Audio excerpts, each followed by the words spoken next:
Well, it's about time someone did a new version of Friends to Lovers correctly.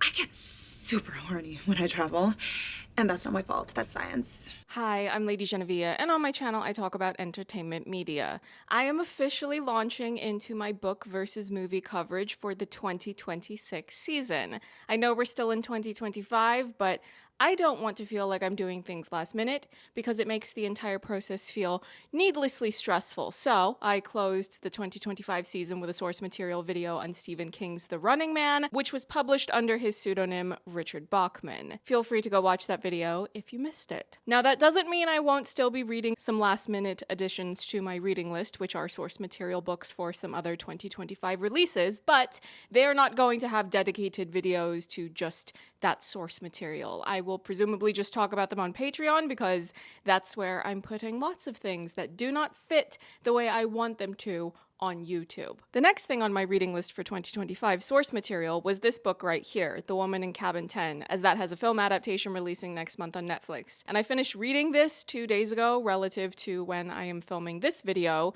which is maybe about a week before I'm going to publish it.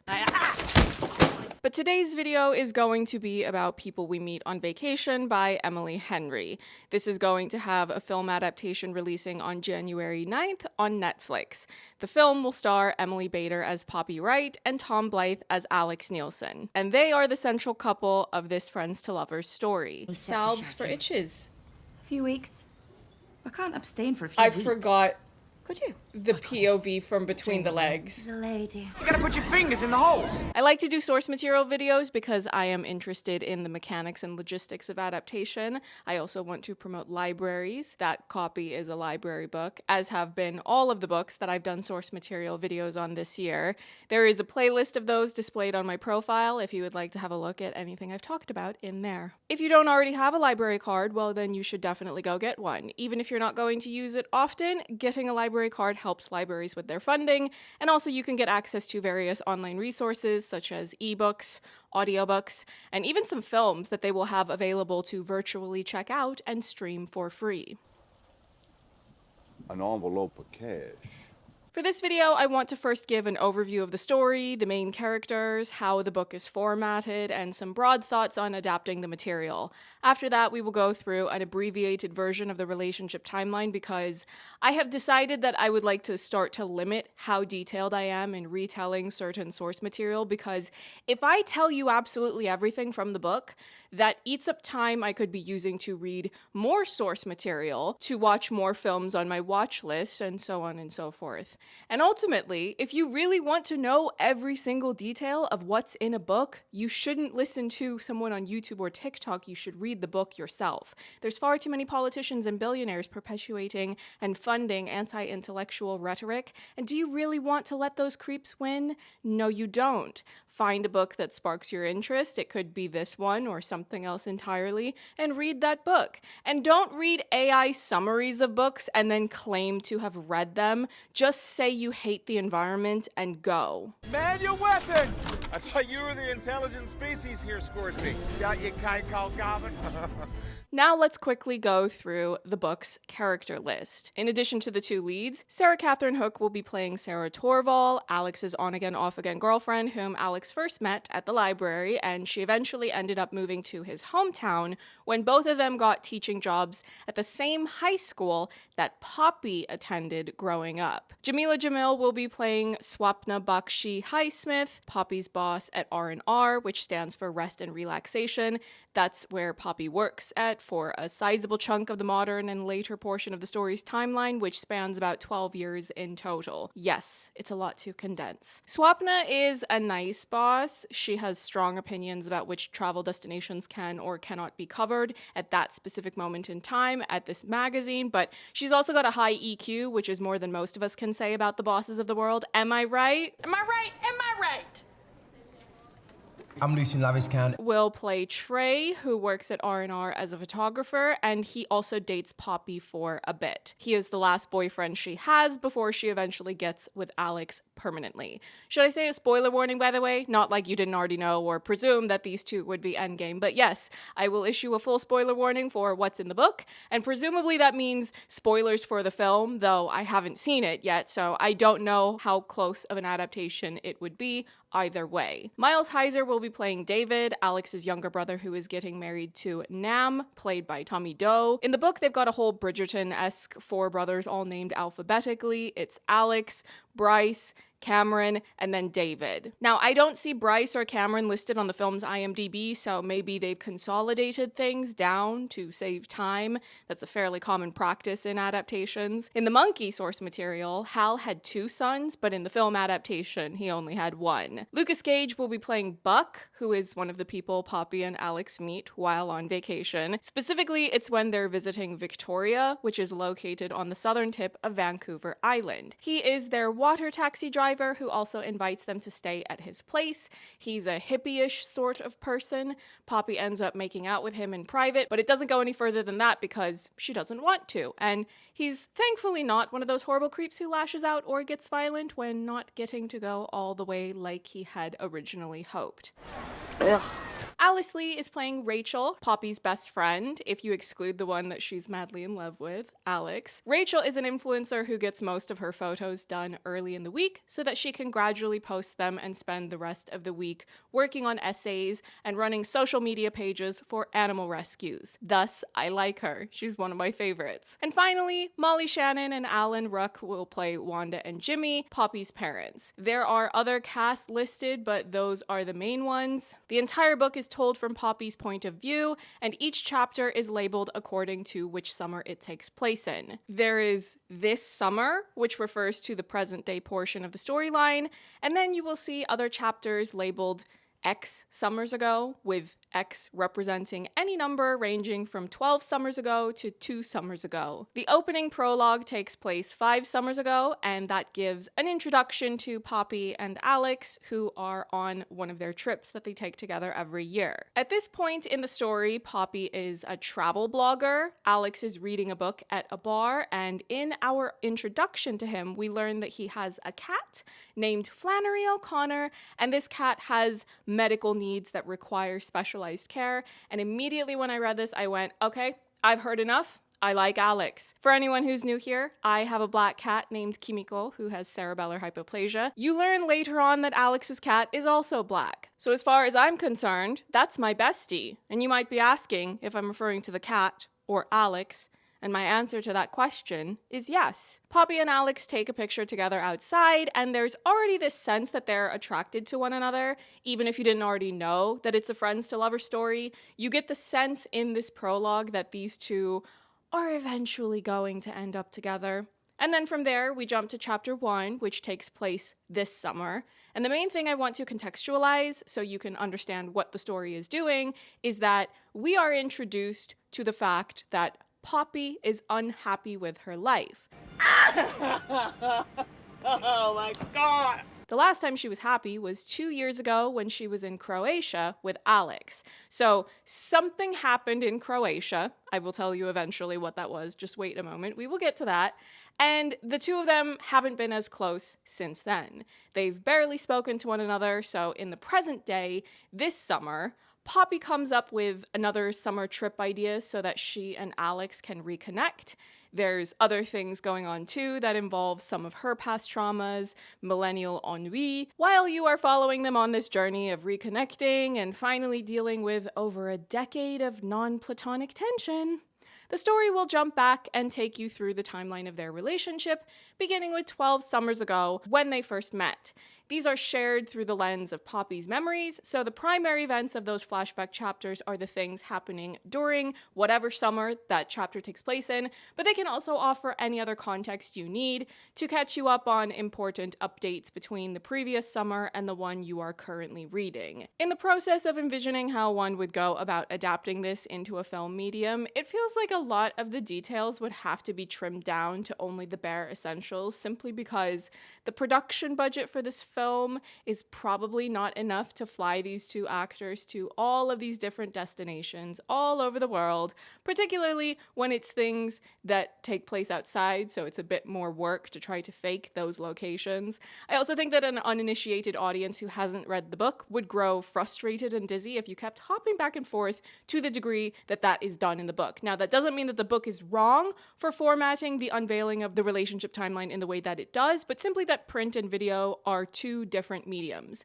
Things that work in a book are not always going to work on film unless you make the necessary alterations to translate those things accordingly. If I were to envision the most ambitious way to approach this, how to conceptualize this story and really make it pop in a way that ripples beyond the core fan base of the book and the genre, I would recommend approaching this story somewhere in the realm of Christopher Nolan's Memento or a more recent thriller called Strange Darling.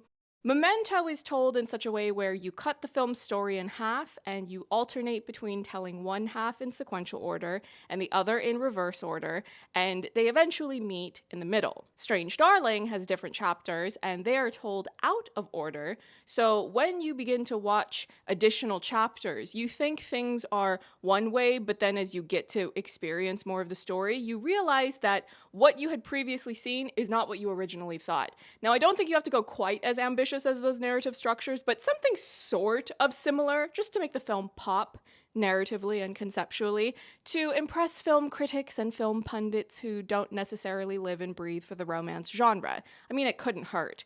Do I believe that's what will actually be done? Absolutely not. But I'm merely creatively brainstorming out loud while we discuss the source material and how it could theoretically be adapted. It's established in the book early on that something significant happened 2 summers ago between Poppy and Alex on the Croatia trip, and they do not reveal what happened until after the final rift happens in their relationship. You know how with any romance film or a rom-com, there will be some sort of low-stakes argument that separates your main couple and you need to wait a couple of minutes and then they're going to reconcile before the credits roll?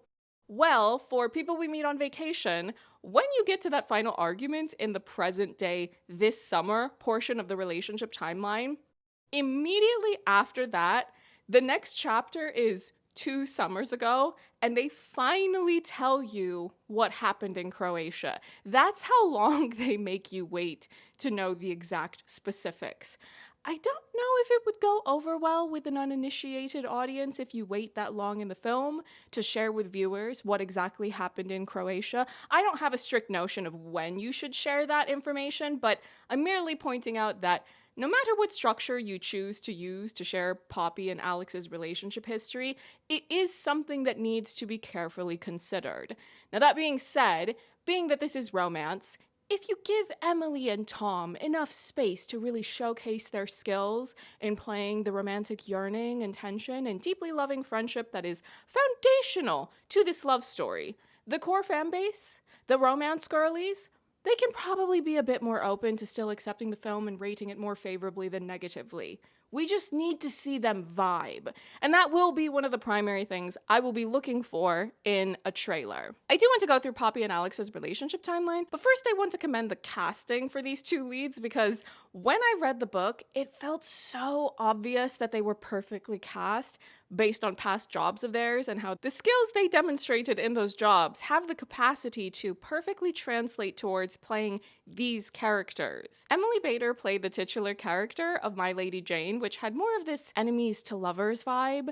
Maybe not a relationship where they were total enemies, but simply prone to bickering. Started off with not the best impression, so something in the realm of Pride and Prejudice, I suppose, if you haven't seen that show. All that to say, we know that Emily can play a strong-willed character whose love interest can't help but be won over by her shenanigans.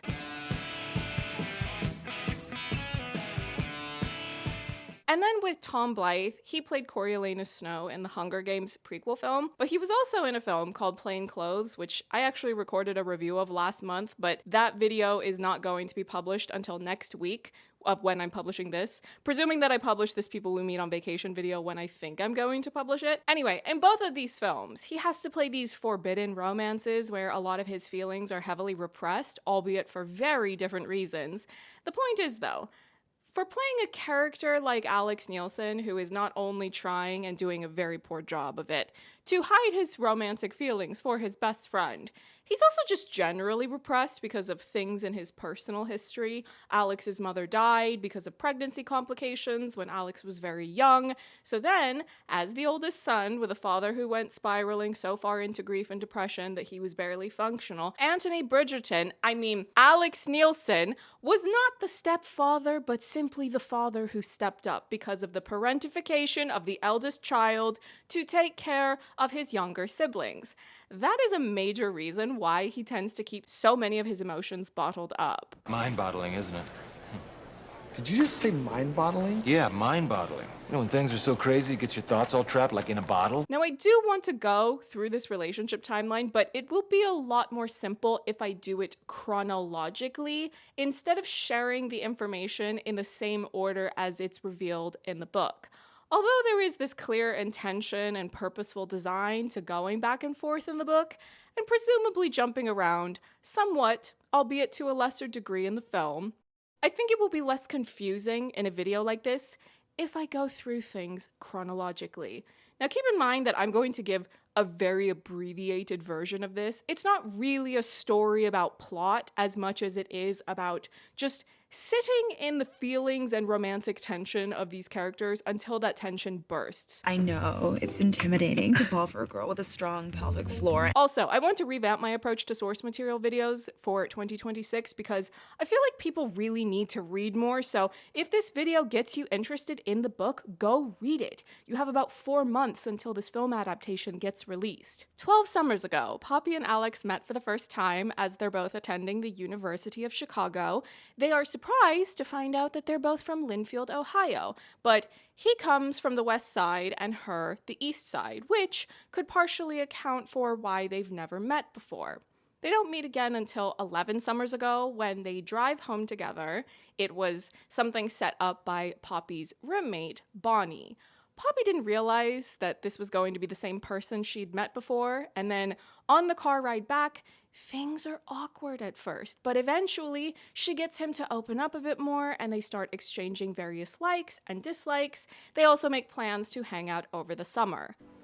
Are you on drugs? No, but if I were, that'd be a deal breaker. 10 summers ago, they are officially friends. They've taken some classes together and they go on their first trip together. It's Alex's first time flying, and Poppy starts to feel an attraction between them.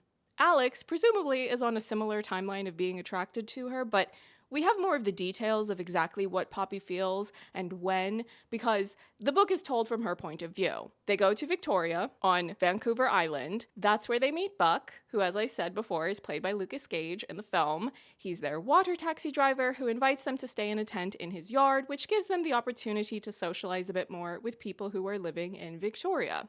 Poppy makes out with Buck in private, but doesn't want to do anything further.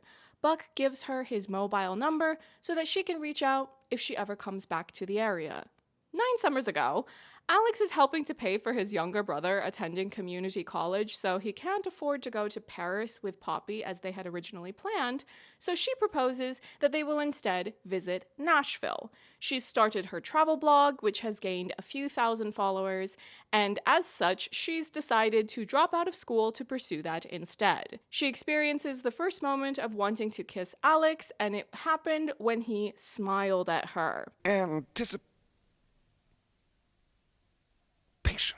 8 summers ago, Alex graduates and he's going to leave to get his MFA in creative writing. Poppy is dating a reckless man named Julian, and she works in bartending, which gives her flexible hours to travel and work on her blog. She and Alex do a San Francisco trip, and she drunkenly tells Alex one night that no one will ever love her. She also thinks to herself about how she wants to break up with Julian. And you're a jerk. Oh, look at that! Time's up!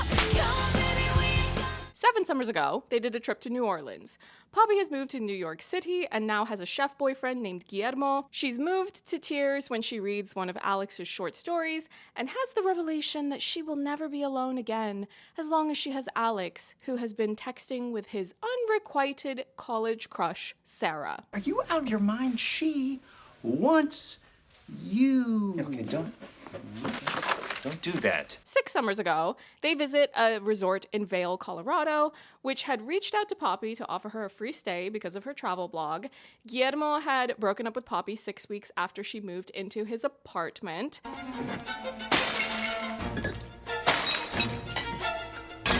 Alex has rescued a black cat with a medical condition that makes the cat small, and he has now been dating Sarah for 9 months.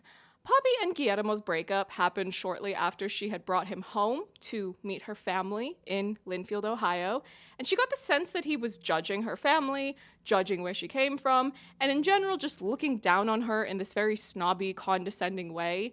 Poppy loves her family, but she also feels self-conscious and protective of them because of the way that others tend to judge them, and this has happened ever since she was a child. On the trip to Vail, Poppy remembers that they met a girl named Lita at Buck's place, and Lita had said that she was going to be moving to Vail to work as a rafting guide. So she reaches out to Buck because she still has his number, and he sends Lita's contact info, and they all have a reunion of sorts during which Poppy mentions that she grew up feeling lonely, and now when she feels that way, she simply buys a plane ticket and goes to the airport, and that cures her loneliness.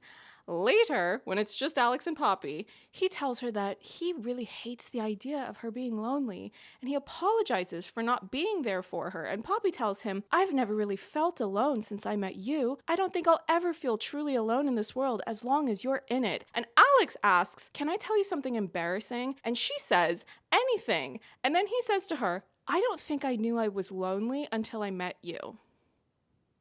Can you believe these two don't fully get together for another 6 years? Eggheads, the both of them. You're a pack of fools! Every last one of you! Alex tells Poppy about trying to be the support system for his family after his mother died, and how taken aback he was by meeting Poppy, and how on that car ride back to Linfield all those years ago, she really wanted to know these things about Alex, and this is when he tells her, "Sometimes it feels like I didn't even exist before that, like you invented me." How is she this oblivious? Who even says things like that? But you don't think he's ready to risk it all for you? I need you to get it together. He also carries her half a mile down a mountain on this trip when she sprains her ankle. And since we're at the midway point of their relationship timeline, I might as well briefly interject and say that it took me probably longer than expected to feel some real investment in their relationship, which is not necessarily the book's fault. It was more so the timing of when I read it. I read this book the day after I finished reading this book, Say Nothing, which was a narrative retelling of various accounts from the north of Ireland and some of the key figures that were in The Raw. And I was just so invested in digging into the historical insights of this book. If I started to explain all of the reasons why I found it so compelling to read, that would be an extra hour. But the drama, the betrayals, when they revealed who Steak Knife was, oh, my mind was blown. Now, if you're watching this video and you're Irish, you might be going, "What? That's old news. That was revealed decades ago." Okay, fair. But I've never been to Ireland. So if I want to learn things about Ireland, I have to do that research myself. Hence, that book. The point is, this is so dramatic and intense that going from reading this to reading about fictional people whose problems could be so easily fixed if they bothered to have, 1 or 2 conversations years ago, start going to therapy years ago, relative to the this summer portion of the storyline anyway, it's going to have an impact. Reading that first book and then immediately the next day moving on to people we meet on vacation, it's like having a bright light flash and then you're dazed and it just takes a while to return to whatever your usual resting state is. I wanted to just disappear for a few weeks and read a bunch of other books about Ireland. I put one on reserve at the library, just so you know. But I needed to do this video now because I need to return people we meet on vacation to the library. To be completely fair though, this story could win me over if the film is done well, and in particular, if the two main actors have superb chemistry, which I'm very much hoping that they do, but I will admit that I was getting annoyed with them, because what do you mean it took you 12 years to get together? Really? Who has the time for that? Don't scream at me. Anyway, 5 summers ago, they take a trip to Sanibel Island, which is the same place where the book prologue took place. Alex and Sarah have broken up at this point, and after our main couple take that picture together outside, this is when Poppy realizes she's in love with him. 5 years ago, girl, get yourself together. Has the planet gone mad? 4 summers ago, Poppy has been working for Rest and Relaxation magazine for 6 months. This has afforded her numerous opportunities to travel all over the world. She wants to surprise Alex with a luxurious trip to Sweden and Norway. Okay. That's the thing. He's white. But unfortunately, Poppy catches a nasty case of pneumonia the week before she's meant to leave, so she is unable to go on this trip. She tells Alex to just take the trip without her, but instead, he comes to New York City and takes care of her. He helps her go to a doctor's appointment. I'm paralyzed! If you're moving your arms and legs, you're clearly not paralyzed.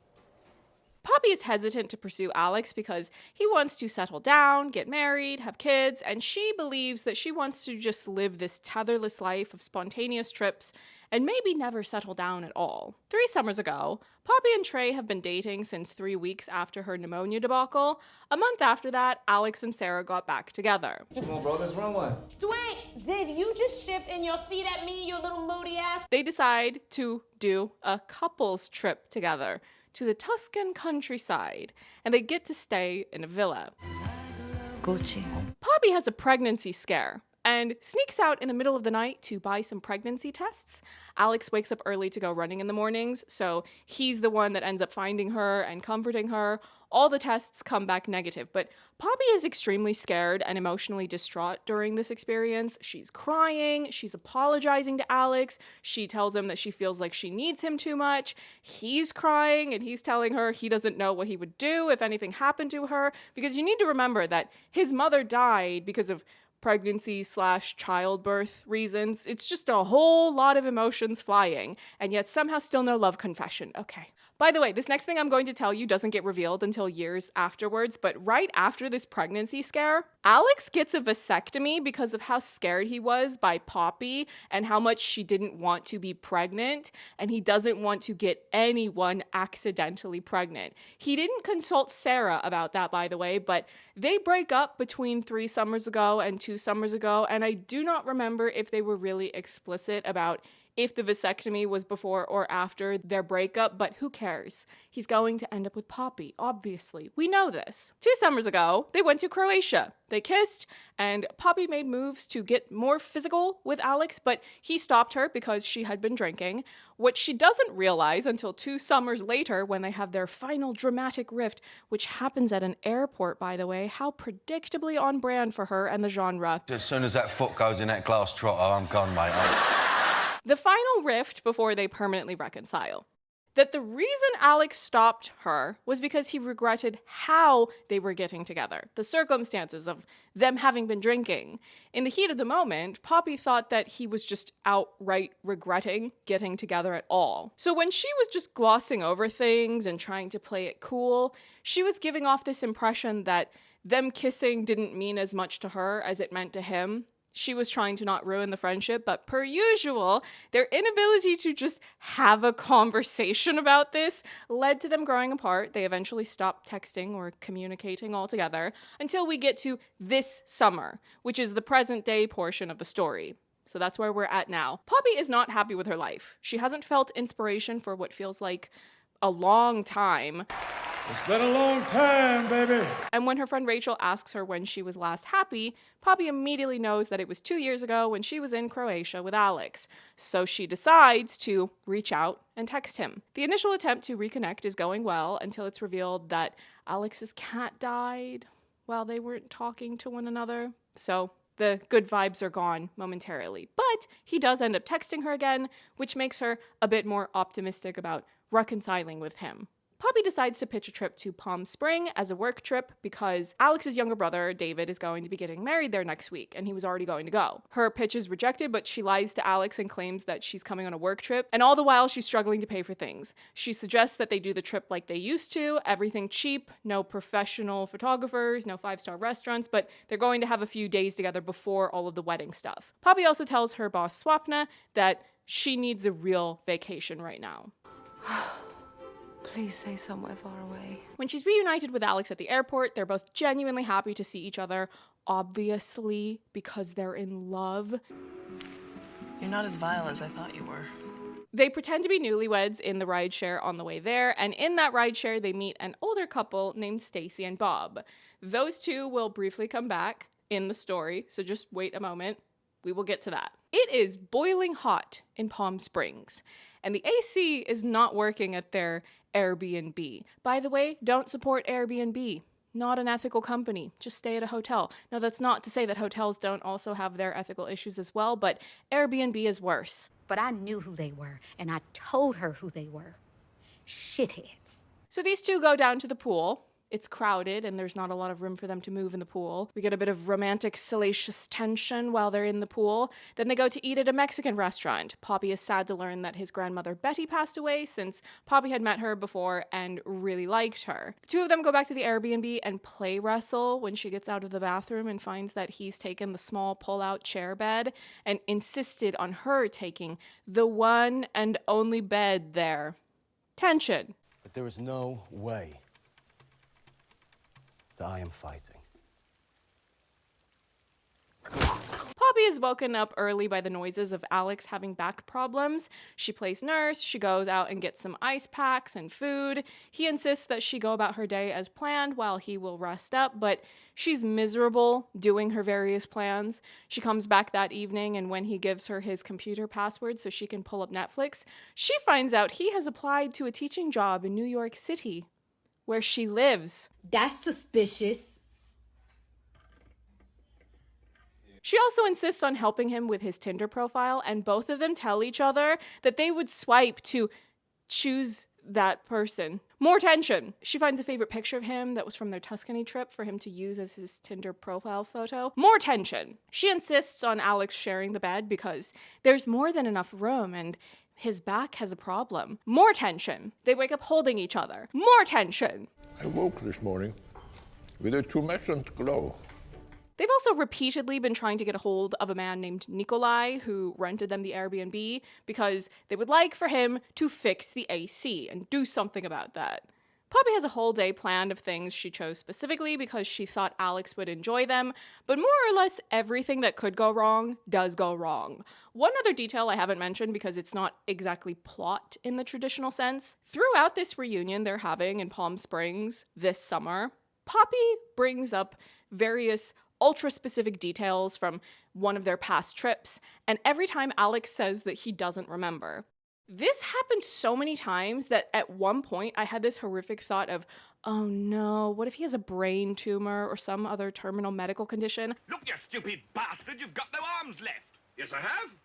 Look, it's just a flesh wound. Further on, he reveals that actually, yes, he does remember everything about everything. He was just trying to not make it weird or awkward. Flames on the side of my face. So everything is going wrong on this day that she planned. And then when they get back to the apartment, the Airbnb, the AC is still broken. It's boiling hot in this apartment and they would like to go down to the pool. But when they go down there, the pool has been drained.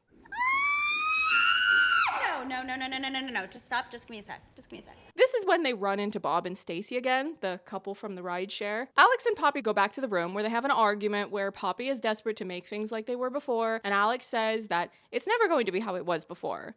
Poppy then goes out onto the balcony and begins to start slashing the plastic sheets that have been strung up because she wants there to be more air coming in, but that doesn't help because it's also extremely hot outside, even though it's nighttime. Then it starts raining. Maurizio Gucci, you're urgently needed in accounting. Alex and Poppy are relieved, they apologize, and then they hook up on the balcony in the rain. I am invisible, and I am wet. During this hookup, Poppy learns about Alex's vasectomy, although not the reason why he got the vasectomy. He tells her that later. Well, you know, to be fertile. Also, while hooking up, they tell each other that they love each other, which is something they've said to each other before, but it means something different now when they're being intimate. Intimate? Is that how old people say sex? Afterward, they want to do it again, but realize they cannot keep staying here. It is too hot. Then they have to scramble to get dressed because guess who's arrived? Nikolai. Now, he thought that they were just exaggerating the AC issue, but now that he's there, he can feel how bad things are Also, the AC has now gone out for the entire wing, so he refunds them for their booking and hands them an envelope that had been left on the welcome mat. That was from Stacy and Bob, who left them a nice note and a $100 gift certificate for a really nice spa. Alex and Poppy go and stay at a hotel, and Poppy proceeds to get into a separate bed than the one Alex is already sleeping in because she doesn't want to ruin their friendship. I can't stand them. Quit being ridiculous. Go snuggle with him. With open arms and open legs and an open mouth. They eventually stop being completely annoying and hook up again right before they have to go to a party for David's gay wedding to his Vietnamese fiancée. We love that. The hookup and the wedding. Nymphoid mania.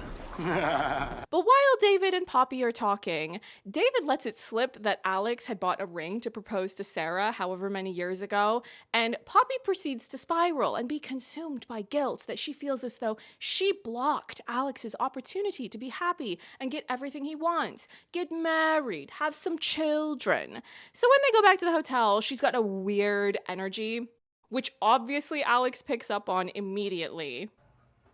You have a weird energy. They talk things through. He affirms his love for her. He shares how he always thought of Poppy whenever he was with Sarah. It wouldn't have been fair to stay with her. He opens up about insecurities he has, about being broken, repressed, whether or not he could make Poppy happy, to which she responds that she's just happy because he exists. Why are you two dragging this out? Just be together. This is not complicated. I had no idea. The next day they go to the rehearsal dinner, and there's this big moment where Poppy very nicely stands up to Alex's father by more or less telling him he needs to get himself together because his son David is getting married and needs him. And after this, Alex tells Poppy he's going to start going to therapy to try to figure out why he feels incapable of expressing happiness in front of his family, but in particular his father. Daddy? The wedding goes well. All is well.